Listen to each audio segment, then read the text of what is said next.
Irmãos e irmãs, o texto bíblico de hoje deve levar-nos a refletir com seriedade e honestidade na importância que damos às coisas de Deus no nosso dia-a-dia. Quais as prioridades na nossa vida? O nosso bem-estar, os nossos interesses físicos ou materiais? Que lugar ocupa Deus? Que tempo lhe dispensamos diariamente? Vivemos para nós mesmos ou para Deus? Hoje lemos o exemplo negativo dado pelo povo de Judá quando regressou do cativeiro a Jerusalém e das consequências nefastas dessa sua atitude. Não esqueçamos que tudo quanto está escrito na Bíblia é para nosso ensino. Abramos então as Sagradas Escrituras no livro de Ageu, livro do profeta Ageu, capítulo 1. Livro do profeta Ageu é o antepenúltimo livro do Velho Testamento. Ageu, depois Zacarias, Malaquias e termina o Velho Testamento. Livro do profeta Ageu, e vamos ler o primeiro capítulo 1, versículos 1 a 15. Ageu, capítulo 1, versículos 1 a 15.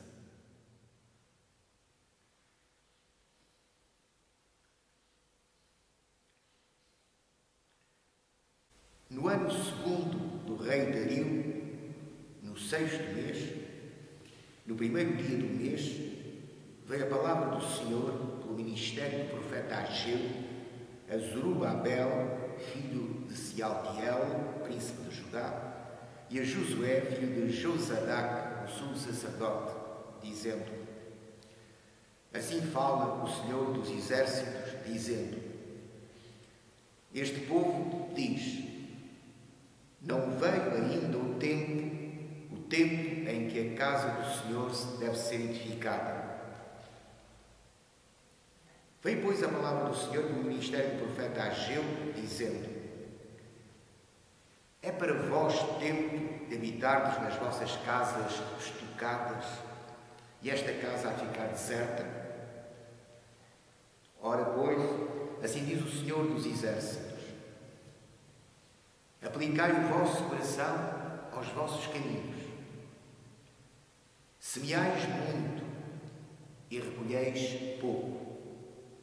Comeis, mas não vos fartais. Bebeis, mas não vos saciais. Vestis-vos, mas ninguém se aquece. E o que recebe salário num saco furado. Assim diz o Senhor dos exércitos: Aplicai o vosso coração aos vossos caminhos. Subi ao monte e trazei madeira, edificai a casa, e dela me agradarei, e eu serei glorificado, diz o Senhor. Olhastes para muito, mas eis que alcançastes pouco.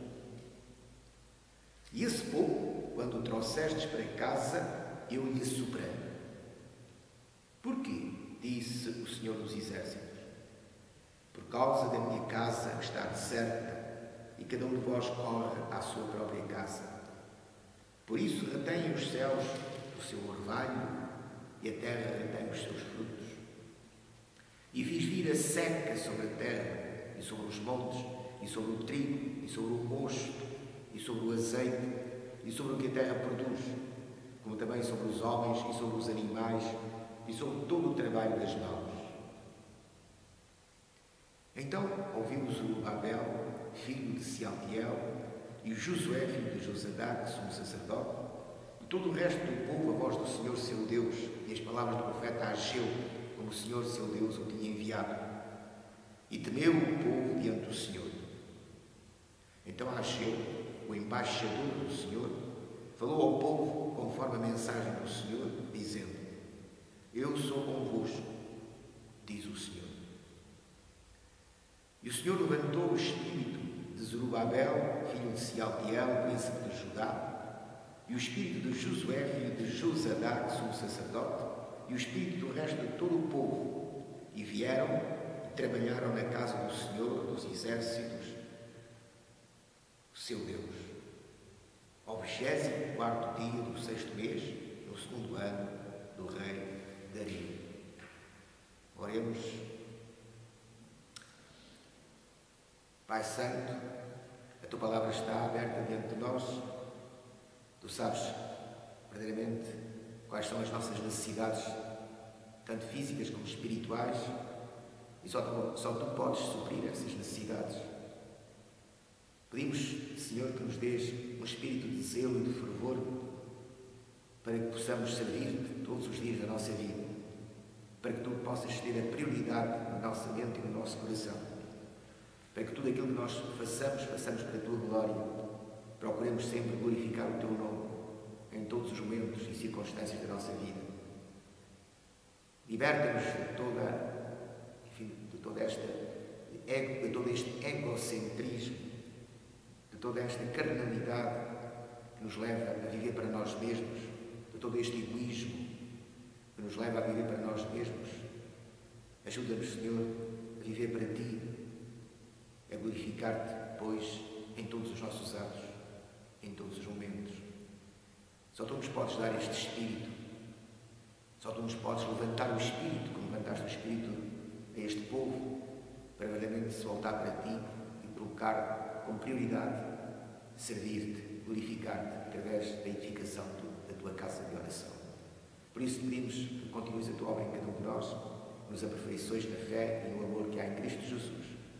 Pois é em Seu nome que pedimos para a Tua glória todas estas coisas. Amém.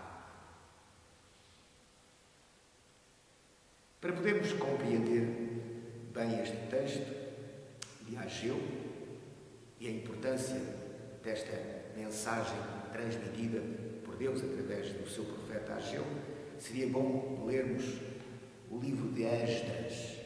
O livro de Esdras. Por exemplo, nós vamos abrir em Esdras, no primeiro capítulo, no livro de Esdras, depois dos livros históricos, depois do segundo livro de Crónicas, depois dos livros de Reis, de Samuel, de Reis, de Crónicas, temos o livro de Esdras. Portanto, e no primeiro capítulo do livro de Esdras, e acho que seria bom lermos todo este enredo histórico que nos narra o livro de Esdras e que tem a ver precisamente com esta profecia de Ageu. Nós lemos nos primeiros três versículos do primeiro capítulo de Esdras, Esdras 1, 1 a 3.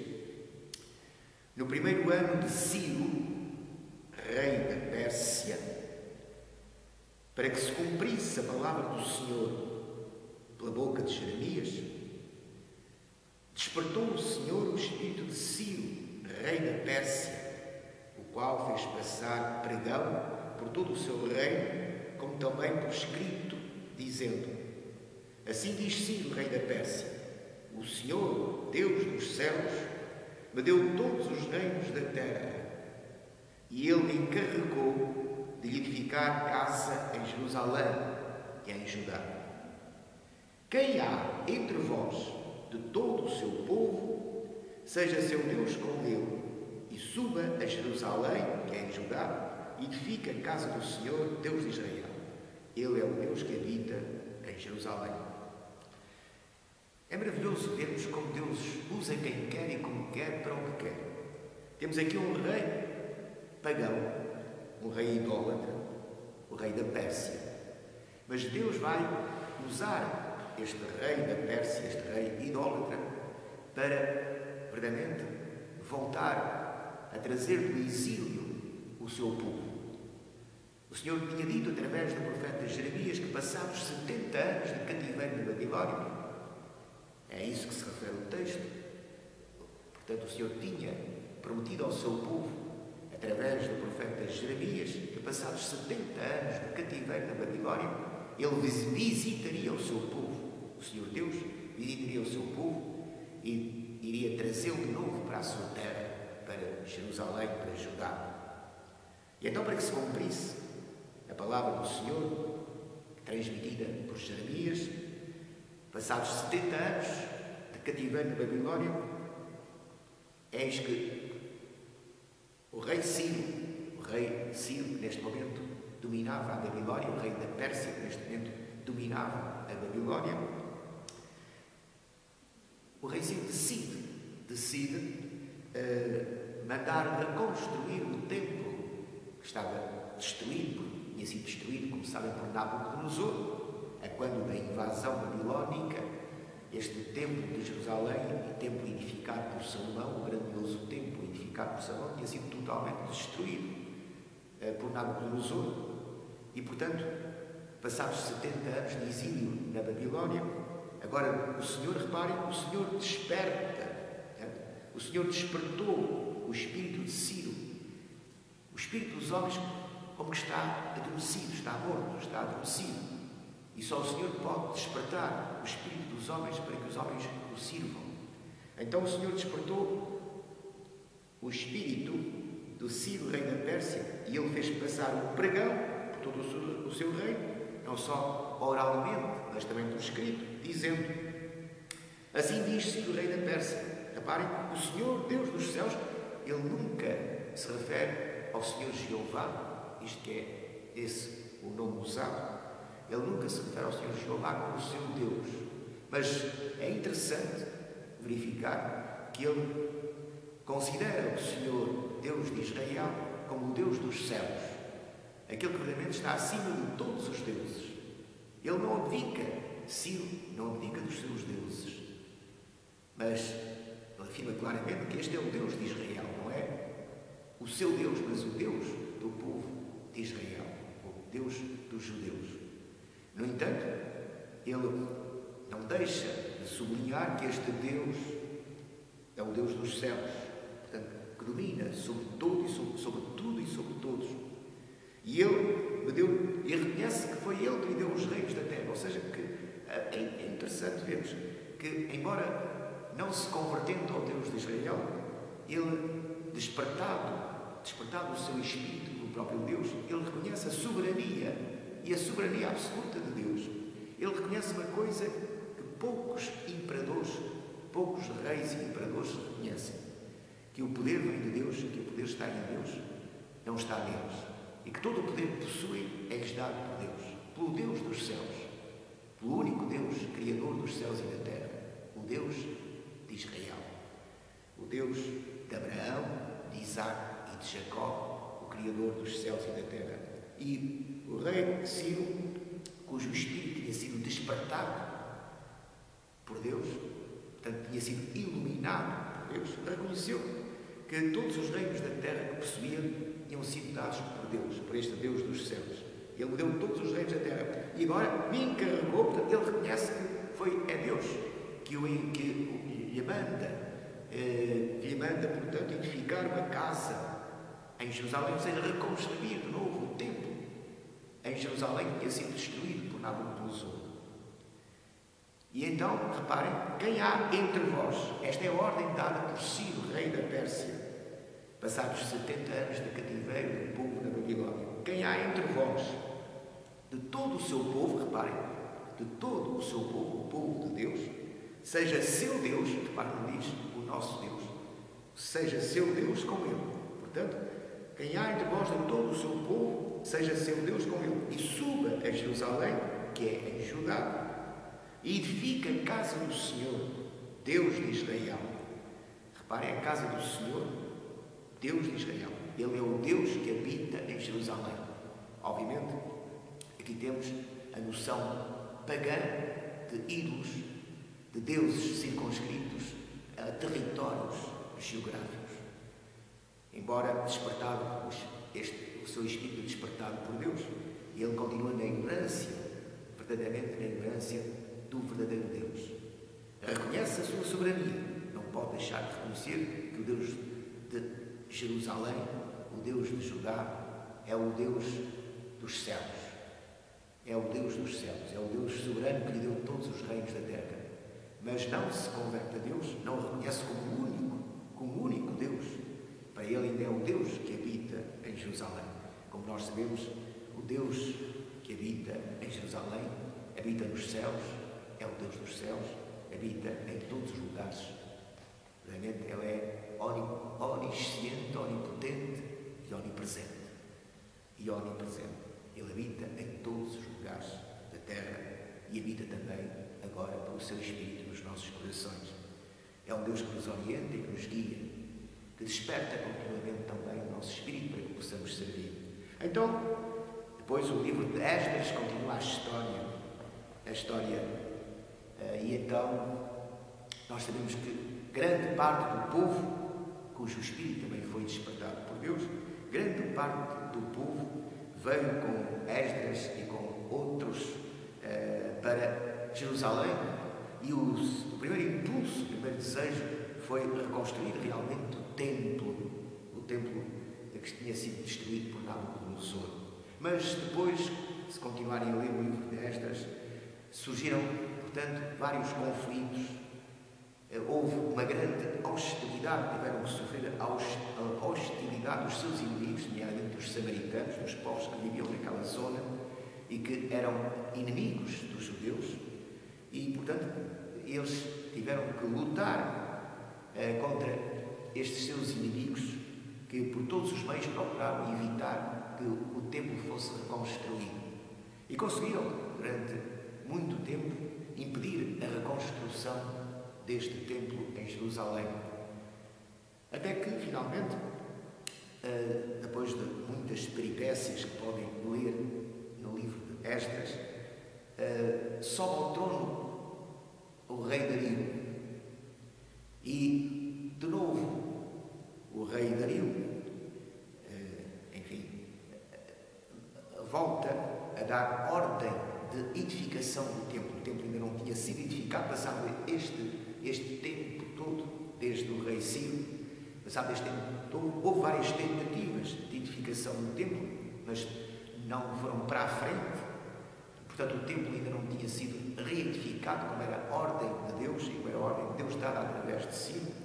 Mas agora, depois de todos estes problemas e todos estes conflitos, esta hostilidade, então Dario, aliás, para os próprios inimigos do povo de Judá, foram os próprios inimigos que, na sua tentativa de demover estes judeus da reconstrução do templo, acabaram por, quando intimaram os judeus, mas por que razão é que estáis a edificar este templo?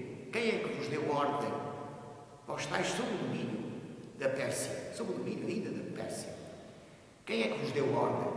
E então, aqueles que estavam a construir o templo disseram: essa ordem foi-nos dada pelo próprio rei da Pérsia, pelo rei Ciro. Foi o rei Ciro que nos mandou para aqui para reconstruir este templo e nos deu todas as garantias, tudo aquilo que nós precisávamos para a reconstrução do templo. E estes inimigos foram ter com o rei Dario, nessa altura já era o rei Dario, e disseram: os judeus dizem isto, estão a reconstruir e dizem isto é verdade ou mentira? E então que o rei Dario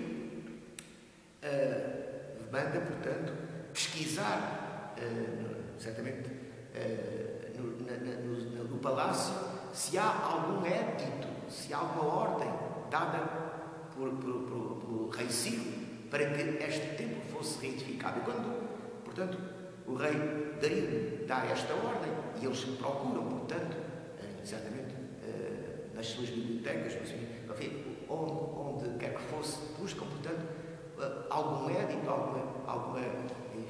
algum documento da parte do rei Ciro para autorizar esta edificação do templo. Então, eles leem este édito que nós vimos no início do livro de Esdras, leem este édito, este pregão que Ciro mandou passar por todo o seu reino, por todo o seu império, e também por escrito. E o escrito ficou. E então, quando Dario leu com os seus próprios olhos o decreto, o pregão, escrito por Ciro, então ele próprio ratificou esse decreto e então confirmou esse decreto. E o rei Dario, portanto, agora é ele próprio que dá autorização aos judeus para reconstruírem o templo. Portanto, os judeus agora têm a autorização de quem está neste momento a reinar como imperador. Dario deu, portanto, autorização e também disponibilizou tudo aquilo que fosse necessário para a reconstrução do templo, tal como tinha sido feito por Ciro. Mas o povo já estava cansado, certamente, de tanta luta, de tanta austeridade e, digamos que tinha enfraquecido no seu zelo, enfraquecido no seu fervor e já não tinha o mesmo entusiasmo que tivera no início, quando voltara da Babilónia. Já não tinha o mesmo entusiasmo, não havia o mesmo dinamismo, o mesmo desejo de reconstruir o templo. E agora também, durante esse período, tinham construído as suas próprias casas, tinham tratado das suas próprias casas, da reconstrução da cidade, que também tinha sido destruída. Portanto, e eles estavam muito mais preocupados agora com as suas casas, com a construção das suas casas, casas luxuosas, casas que tinham toda, enfim, na qual podiam ter todo o bem-estar e o conforto que desejavam. E estavam muito mais preocupados com o seu bem-estar, com o seu conforto, com as suas casas estucadas, queiradas, enfim, eles faziam o melhor que podiam para edificar casas que fossem casas confortáveis, pudessem, portanto, viver bem. E tinham esquecido por completo a razão prioritária. Notai a razão prioritária pela qual tanto Ciro como depois Dario, mas Ciro tinha a razão prioritária pela qual Ciro os tinha enviado para Jerusalém, para reconstruírem a casa do Senhor em Jerusalém. E agora Dario também tinha dado ordem para a reconstrução da casa. Mas eles esqueceram essas ordens, tanto de Ciro como de Dario. E estavam muito mais preocupados com o seu próprio bem-estar, portanto, com os seus interesses materiais e físicos, do que propriamente com os interesses de Deus. E então, Deus levanta o profeta Ageu com uma mensagem, é o mensageiro, portanto, o mensageiro, o embaixador de Deus. E no ano segundo, vejam, no ano segundo do rei Dario, no 6º mês, no primeiro dia do mês, veio a palavra do Senhor pelo ministério do profeta Ageu a Zorobabel, filho de Sealtiel. Zorobabel era o príncipe de Judá, portanto, o representante do poder político em Judá, e a Josué, filho de Josadac, sumo sacerdote. Portanto, tanto Zorobabel, que era o representante do poder político, como a Josué, que era o representante do poder religioso, do poder sacerdotal. E, portanto, a mensagem do Senhor é para todo o povo, começando pelos cabeças do povo, pelo cabeça político e pelo cabeça religioso, pelo príncipe e pelo sumo sacerdote. Assim fala o Senhor dos Exércitos, dizendo: o que é que o povo dizia, o que é que o povo pensava, quando talvez fosse interrogado por que razão é que, tendo sido dada ordem, tendo sido dada nova ordem por Dario, para que o templo fosse construído, reconstruído, por que razão é que ninguém se preocupava em começar os trabalhos de reconstrução do templo? Então este povo dizia: não veio ainda o tempo, não veio ainda o tempo em que a casa do Senhor deve ser edificada. Agora já não tinham que suportar a austeridade dos seus inimigos. Agora tinham carta branca da parte das autoridades imperiais para reconstruir o templo. Ninguém se podia opor. Ai de quem se opusesse agora à reconstrução do templo. Era a ordem tácita do rei Dario, que ninguém se poderia opor à reconstrução do templo. Tinham toda a liberdade para reconstruir o templo. Podiam pedir tudo o que fosse necessário e lhes era disponibilizado por Dario. Portanto, não havia razão nenhuma para que o templo continuasse em ruínas, para que ninguém recomeçasse a edificação do templo.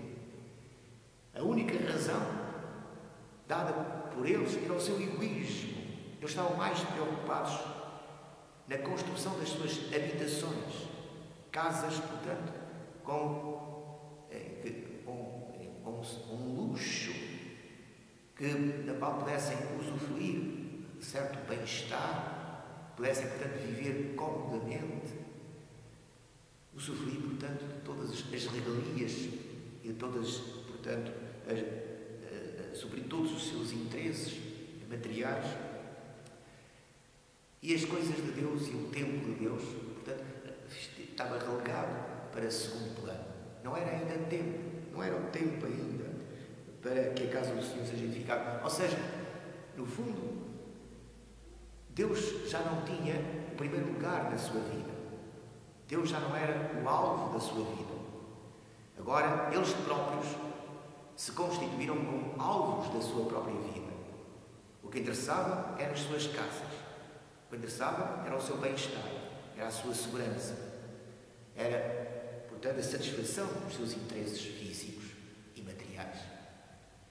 Pois Deus podia esperar.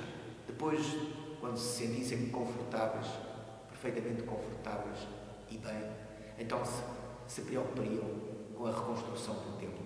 Mas isto é um erro trágico, irmãos, porque Deus requer sempre o primeiro lugar na nossa vida. Deus não pode ficar para trás como prioridade.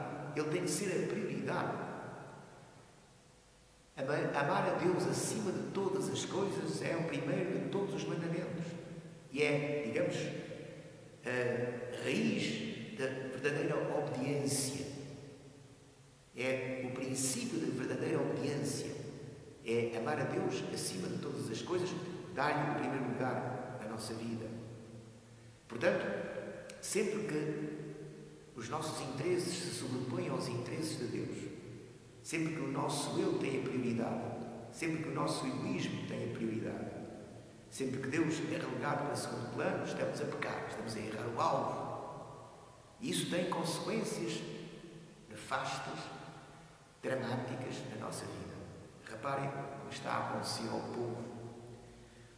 Veio, pois, a palavra do Senhor pelo ministério do profeta Ageu, dizendo: agora vejam o que Deus diz ao povo: é para vós tempo de habitardes nas vossas casas estucadas. Não eram casas quaisquer, casas, portanto, estucadas, casas de luxo, casas bem edificadas, casas, portanto, de conforto e de bem-estar. E esta casa, a minha casa, iremos nós, a casa de Deus, e esta casa há de ficar deserta. Estáis tão preocupados com a construção das vossas casas, com o melhor que possam fazer para as vossas casas, e abandonais por completo a casa de Deus, não vos lembrais da casa de Deus, desprezais a casa de Deus, e esta casa vai ficar deserta, há de ficar deserta. Ora, pois, assim diz o Senhor dos Exércitos: aplicai o vosso coração aos vossos caminhos. Meditai bem no que vos está a acontecer. Será que já reparastes bem naquilo que vos está a acontecer? Meditai com o vosso coração. Vede o que vos está a suceder. Olhai para o que vos está a suceder. Ponde nisso o vosso coração. Aplicai o vosso coração aos vossos caminhos. O que é que vos está a acontecer? Semeais muito, continuais com o desejo de ter muito, muito, muito. Portanto, semeais muito, mas depois, quando colheis, recolheis pouco. Portanto, vede, tanto esforço para possuir o mais que puderdes possuir. Semeais, esforçai-vos, estáis a esforçar-vos por semear o máximo que puderdes semear, para recolher, portanto, o máximo. E depois, recolheis pouco. Esqueciam que sem a bênção de Deus não há fruto do nosso trabalho. Por mais que nos esforcemos, por mais que trabalhemos, se Deus não abençoar o nosso esforço, se Deus não abençoar o nosso trabalho, o nosso esforço e o nosso trabalho será inútil, será em vão. Porque é o Senhor, nós podemos semear, mas é o Senhor que dá o crescimento àquilo que semeamos. Portanto, a vida vem do Senhor. Nós podemos semear, mas se o Senhor não der vida, não fizer, portanto, germinar aquilo que semeamos, então todo o nosso semear será inútil.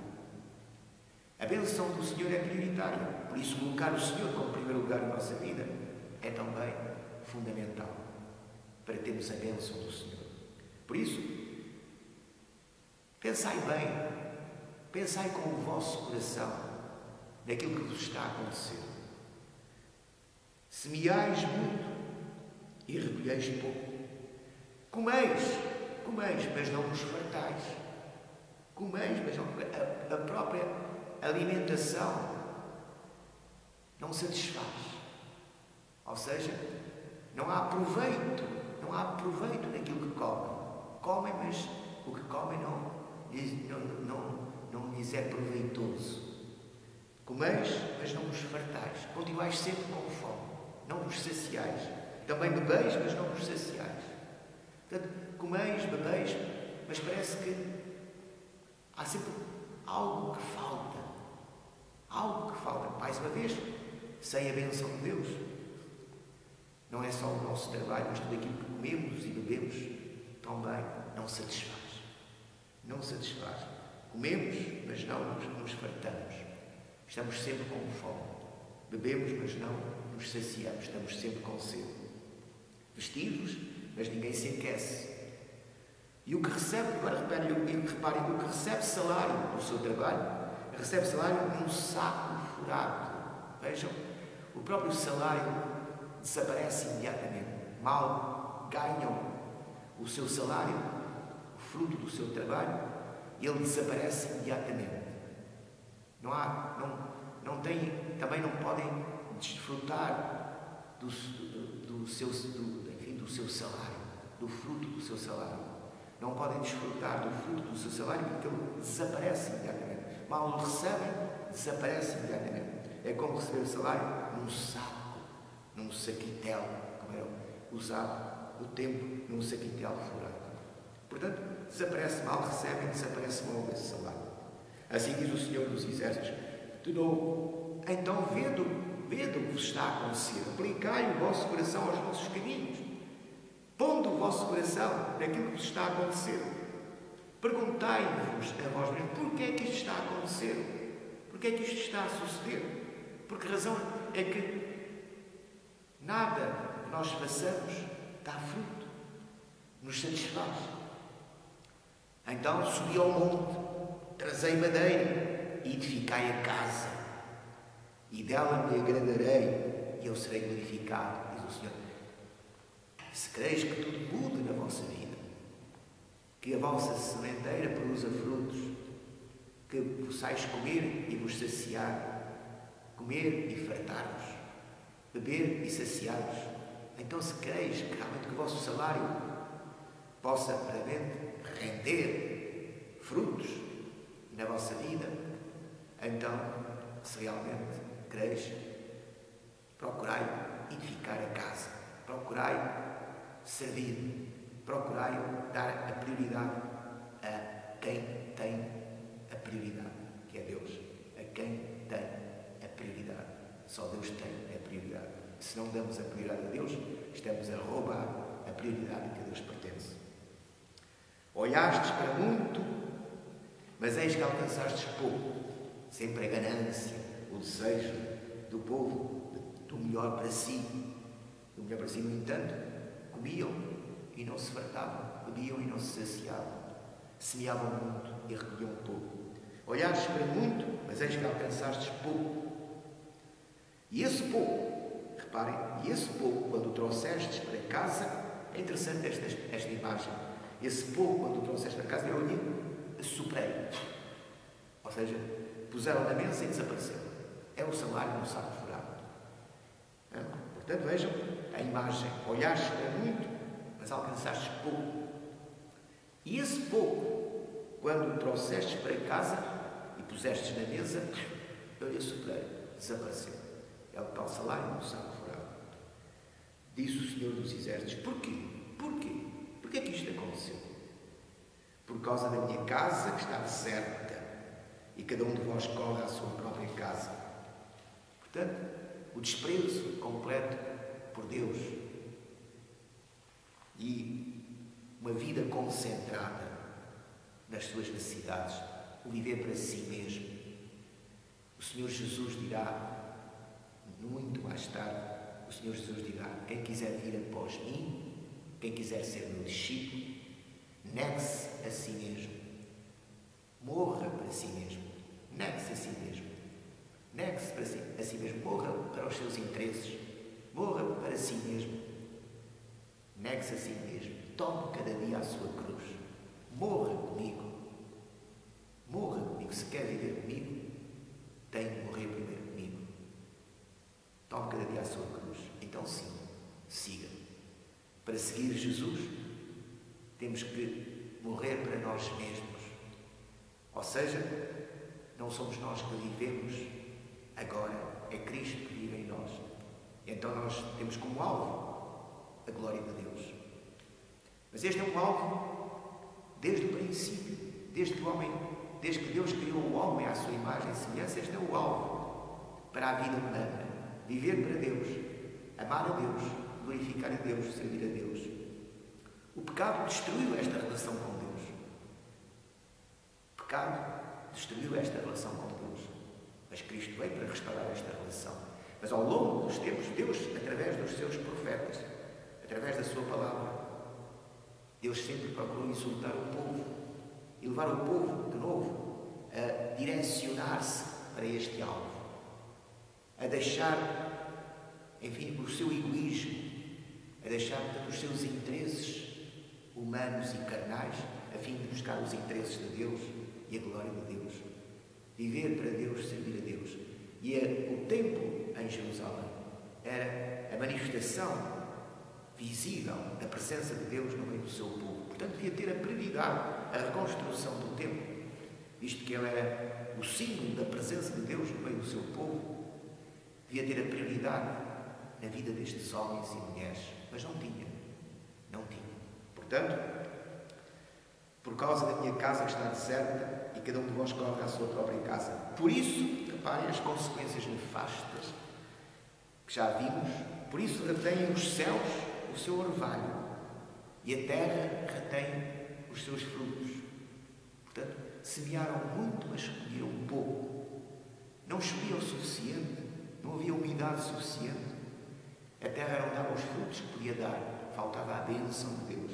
Fiz vir a seca sobre a terra. Reparem, fiz vir a seca sobre a terra e sobre os montes, e sobre o trigo, e sobre o mosto, ou sobre o vinho, e sobre o azeite, e sobre o que a terra produz, como também sobre os homens, sobre os animais, sobre todo o trabalho das mãos. Vejam, toda esta desgraça, toda esta calamidade, toda esta seca, toda esta, enfim, tudo isto que estava a suceder era fruto desta desobediência ao alvo que Deus tem para o homem.